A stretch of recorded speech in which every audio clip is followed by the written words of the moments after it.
Welcome to Board Game Empire. We're going to be showing you a brief overview and review of Kohaku. So this is a tile placement game, point salad, where you're trying to place the koi tiles and the feature tiles strategically in your pond and based on the best scoring. So each one, there's 8 different types and they each have a scoring that, builds on other tiles being adjacent to them, your typical tile placement, point salad type game. So the only major rule is you can't have 2 fish or 2 features beside each other. It has to be like a checkerboard of fish feature, and adjacent.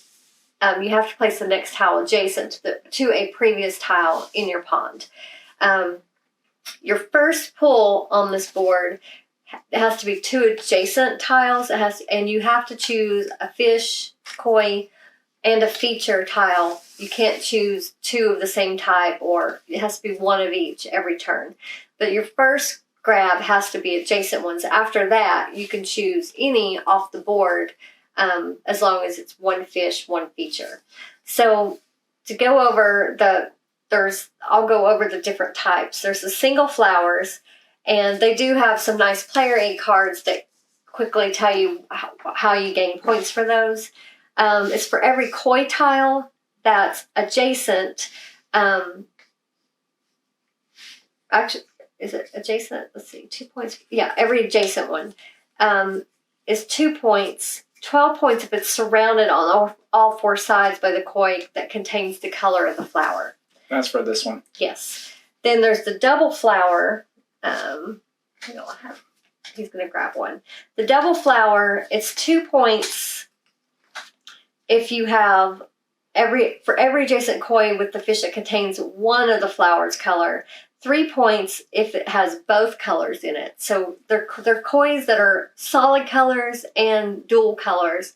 So if it has both colors in it, then you would get 3 points for each one that has both colors, or 2 points for each one that has only 1 color.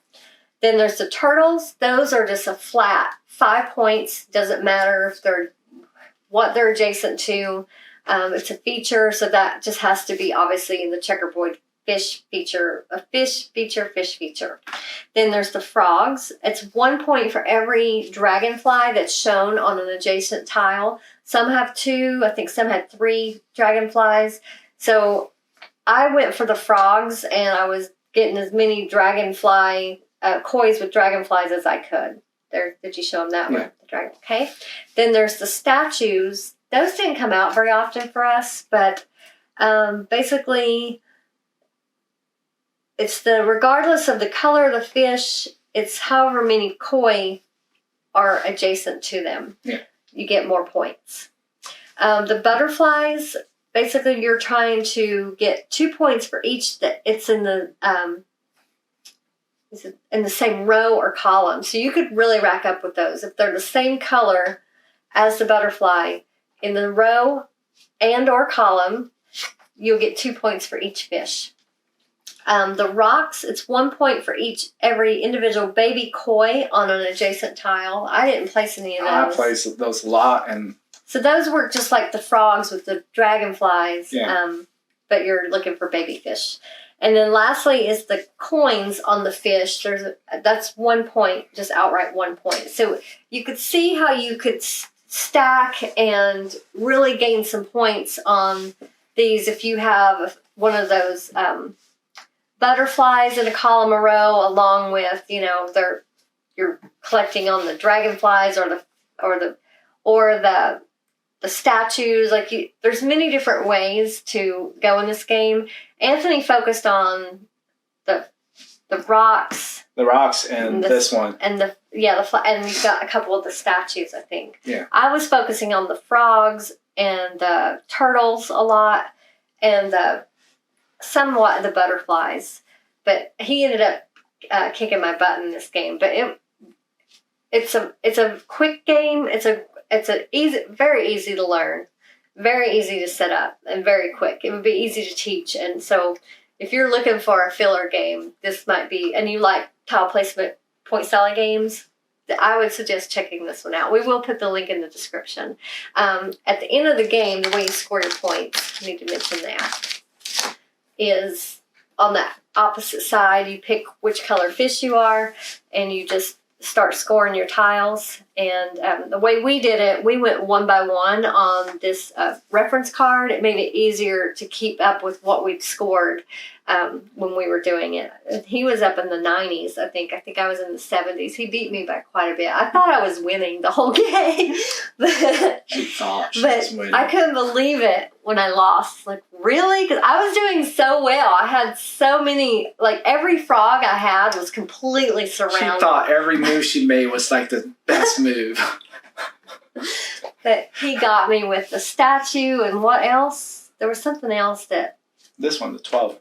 Oh, yeah, that flower. Yeah. The single flower. See, I didn't feel that those would be that great. The rocks and the flower is what won it. Yeah. So, yeah, he kicked my butt on this. So, but as you can see, very, very easy game to learn. So what did you think of it? As far as components, I really like the components. These tiles have like a little gloss thing. Yeah, the tiles are cool. They have like an overlay. Yeah, it looks really cool. And they're nice and thick as well. I like how they provide the scoreboard in the back. So pretty much every like component has like an element to it that's useful. They also have player aid. The player aid was very helpful. Yeah, I really enjoy player aids. I think every game should have a player aid, but that's just me. But really, really good components. Very impressed with the component quality. As far as mechanics, very simple mechanics, but still very strategic, because you're pretty much trying to figure out your best. And sometimes it's just you have to, divert your attention to something else because the way the tiles you get. But you can put the tiles any way you want as long as it's adjacent. Yeah, adjacent, and you can't have like the fishes next to each other or the rocks and stuff like that. So there is a certain rule you have to play. But very point salad type game, but very quick to play and very strategic. So really enjoy the mechanics of this game. And it's very calm. It felt calm in playing this game. So I'm guessing that's the theme. But overall, so replayability, high replayability because it's a filler game and it's quickly played and strategic. So high replayability. Overall total, I'm giving this an 8 out of 10. I really enjoy this game. Might go up as we play more because I do enjoy this quick strategic type filler games. They're hard to come by because there are a lot of filler games, but they're not strategic enough.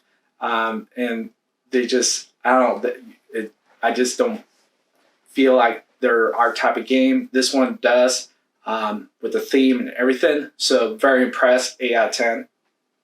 So I agree. I really enjoyed playing this game, and it was very strategic, and it's crazy. I totally felt like I was winning the entire game, and and he swooped in the end. So that's what makes this even more exciting. You really don't know who's going to win because you're focused on your own pond. You're not.